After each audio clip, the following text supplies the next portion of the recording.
अस्सलाम वालेकुम जी। मैं डॉक्टर साकी यूनान से और आप देख रहे हैं मेरा YouTube channel weird visa TV. उम्मीद है कि आप ठीक होंगे। आज बात होगी पुर्तगाल के वीज़ा जो दो नाम से मशहूर है। एक तो उसको नेशनल पुर्तगाल वीज़ा भी कहते हैं और दूसरे नंबर पे उसको जॉब सीकर्स वीज़ा भी कहते हैं। ये अब जोर पकड़ गया है और इसमें बहुत ज़्यादा रेशो बढ़ गई है वीज़ा लगने की। डॉक्यूमेंट असली हो तो तकरीबन हर बंदे का वीज़ा लग रहा है। तो ये कैसे लगाना है, क्या करना है, उसके लिए तफसीलात आप नोट कर लें। सबसे पहले तो बात यह है कि पुर्तगाल की जो नेशनल वेबसाइट है वहाँ पे भी आके जाकर चेक कर सकते हैं। पुर्तगाल ऑफिशियल पे जाएं, वहाँ पे जाकर ये भी आप जैसे लिखेंगे पुर्तगाल ऑफिशियल तो वो आपके सामने जो खुलेगी उस वहाँ पे आप जॉब सीकर वीज़ा लिखें, वहाँ भी तफसील आ जाएगी और कौन कौन से वीज़े हैं डिटेल्स वहाँ पे भी आ जाएगी। वहाँ से आप करना क्या है, वहाँ से आप फार्म भी डाउनलोड कर सकते हैं। पुर्तगाल जॉब सीकर वीज़ा फार्म ये लिखेंगे तो सामने कुछ फार्म आ जाएंगे।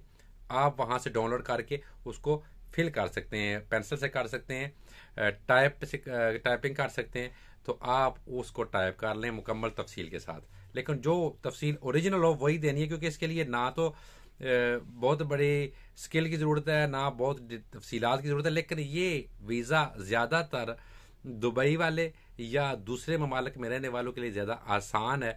पाकिस्तान वालों के लिए भी आसान है, लेकिन जो अगर दूसरी किसी कंट्री में रहते हैं तो उनके लिए भी ये बहुत आसान है।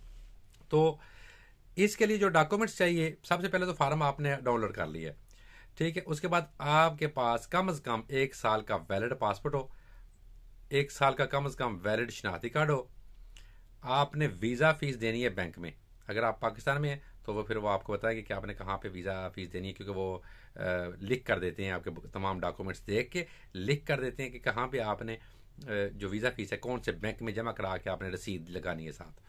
तो 90 यूरो वीज़ा फीस है पुर्तगाल के सीकर्स वीज़ा की, नेशनल वीज़ा की 90 यूरो वीज़ा फीस है, ठीक है। 2 तस्वीर वाइट बैकग्राउंड वाली 2 तस्वीर पासपोर्ट साइज़ वो होनी चाहिए, नई हो ताज़ी हो, पुरानी नहीं दे देनी, शादी वाली नहीं दे देनी, ठीक है। प्रूफ किसी दूसरे, अगर किसी दूसरी कंट्री में रह रहे हैं, जैसे अगर आप दुबई में रह रहे हैं या आप ओमान में है, मस्कत में है, सऊदी अरब में है, तो वो प्रूफ आपने देना है। वहाँ का अपना वीज़ा या आपका जो एंट्री वगैरह जो भी है वो आपने उनको डिटेल से वो डॉक्यूमेंट साथ लगाने हैं, ठीक है जी। उसके बाद है जी जॉब कैसे आप तलाश करेंगे आपने वहाँ, और आपको स्पॉन्सर कौन करेगा।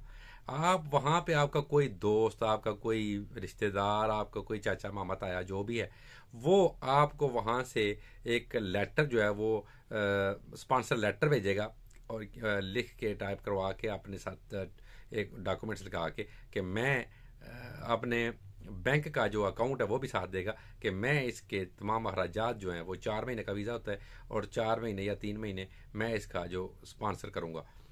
तो ये हो गया जॉब। उसके बाद करेक्टर सर्टिफिकेट है। अगर आप पाकिस्तान में हैं तो ये मुतलका थाने से निकलता है करेक्टर सर्टिफिकेट, आपने पुर्तगाल के लिए लेना है। और अगर आप दुबई में हैं, मस्कत में हैं, ओमान में, सऊदी अरब में या किसी दुबई में या मतलब अरब अमारात में, तो आप अपने करीबी थाने से ले सकते हैं करेक्टर सर्टिफिकेट, ठीक है जी। उसके बाद जी ट्रैवल इंश्योरेंस, ये ट्रैवल इंश्योरेंस ये बहुत ज़रूरी होती है, ये भी करवानी है। 1 साल की करवाते हैं, जो वीज़ा लगता है सीज़न वीज़ा कोई भी हो तो उसके लिए ये 1 साल की लगाते हैं। Return ticket booking, return ticket booking जो है वो आपने मतलब शो कराना है कि कैसे जाना है। आने वाली ना भी हो तो कोई मसला नहीं होता, क्योंकि ये 3-4 महीने का वीज़ा देते हैं और बाद में ये वीज़ा एक्सटेंड भी हो जाता है 2 महीने के लिए। इसलिए आप जाने वाली जो टिकट है बाई एयर की वो साथ लगानी है, ओके करवा के, ठीक है जी। उसके बाद है जी बैंक स्टेटमेंट। बैंक स्टेटमेंट क्यों ज़रूरी है, क्योंकि वहाँ पे अखराजात के हवाले से तकरीबन अगर आप 4 महीने का वीज़ा लेते हैं तो आपके अकाउंट में औसतन 2,500 यूरो जो है, 2,500 यूरो वो बैंक अकाउंट में होनी चाहिए। ये याद रखें। ये डॉक्यूमेंट्स हैं, ये कंप्लीट हो तो वीज़ा इंशाल्लाह 100% लगेगा, ये याद रखें। बैंक स्टेटमेंट उस आंसर।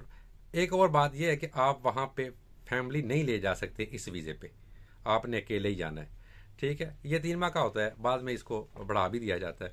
तो ये नेशनल वीज़ा के हवाले से है। ये जो डॉक्यूमेंट्स हैं ये कंप्लीट करने हैं। अपने वहाँ पे जो नज़दीक जो एम्बेसी है, जो सफारतखाना है पुर्तगाल का, वहाँ पे अगर पाकिस्तान में है या किसी दुबई में या अरब अमारात में जहाँ में है, तो वहाँ पे आपने सबमिट करने हैं अपने ये डॉक्यूमेंट्स। ठीक है, अपनी फाइल मुकम्मल करके वीज़ा फीस साथ लगा के आपने इनको सबमिट करवा देना है। और जब आप सबमिट करवाएंगे तो कुछ चंद दिन बाद आपको वो आम तौर पे ये चीज़ें तैयार करके पीडीएफ में, मोबाइल में भी रखते हैं, जदीद दौर है तो पीडीएफ में रखते हैं और मेल भी देते हैं। तो वो आपको मेल करेंगे, कॉल करेंगे और आपको बुलाएंगे और आपका वीज़ा इंशाल्लाह 100% लग जाएगा। अगर किसी वजह से नहीं लगता तो वो बता देते हैं कि कौन सी वजह से वीज़ा नहीं लगा। एक लेटर देते हैं, उस पर शिकें बनी होती हैं कि 8-10 शिकें होती हैं, कौन सी शिक की वजह से आपकी डॉक्टरी पास नहीं हुई, आपकी मतलब आपका किसी चीज़ की कमी बेशी है, आपका जो उन्होंने जो पड़ताल की है वहाँ पे आप किसी चीज़ में रह गए हैं, तो या जो आपका दोस्त स्पॉन्सर कर रहा है वो सही तरीके से नहीं कर रहा, तो वो बता देते हैं कि किस वजह से आपका वीज़ा रह गया। लेकिन अगर आपने हर चीज़ कंप्लीट की है, जब वजह नहीं है पीछे वीज़ा छोड़ने की, तो फिर वीज़ा लगना ही लगना है। जब आपने उनके 9 या 10 वजूहत होती हैं वीज़ा रिजेक्ट करने की, उनमें से कोई भी वजह नहीं है कि वीज़ा रिजेक्ट हो, तो वो कैसे रिजेक्ट कर सकेंगे? वो कौन सा लेटर आपको दे, कौन सी बना पे आपको वो बोलेंगे कि आपने वीज़ा जो है वो आपको नहीं दे रहे। इसलिए ये वीज़ा 100% लगेगा। आप अप्लाई करें, कोशिश करें और ये डॉक्यूमेंट्स आपने कंप्लीट कर लें। डॉक्यूमेंट्स आपको बता दिए, ठीक है, मोटा मोटा एक नज़र फिर देख लें। वीज़ा फार्म है, पासपोर्ट है, आईडी कार्ड है, वीज़ा फीस है, 2 तस्वीरें हैं, जिस मुल्क में रह रहे हैं उस मुल्क का सबूत है। ये नौकरी कैसे तलाश कर रही है, आपके कज़न रिश्तेदार जिसने भी तलाश करके देनी है वो साथ लगाना होता है। करेक्टर सर्टिफिकेट है, ट्रैवल इंश्योरेंस है, रिटर्न टिकट है या खाली टिकट जाने की है, फैमिली सर्टिफिकेट है, बैंक स्टेटमेंट है, स्पॉन्सर लेटर है। ठीक है जी, ये चीज़ें ये याद रखें और वीज़ा 100% इंशाल्लाह लग जाएगा अगर ये चीज़ें कंप्लीट हो तो। क्योंकि अगर वजह ना हो, वीज़ा ना देने वाली कोई वजह आप ना छोड़ें, तो वो कैसे वीज़ा रिजेक्ट कर सकेंगे जब उनके पास कोई ऐसा ऑप्शन नहीं होगा। तो इजाज़त दीजिए, अपना बहुत सारा ख्याल रखें। उम्मीद है कि आपको ये वीडियो पसंद आएगी। अल्लाह हाफिज़।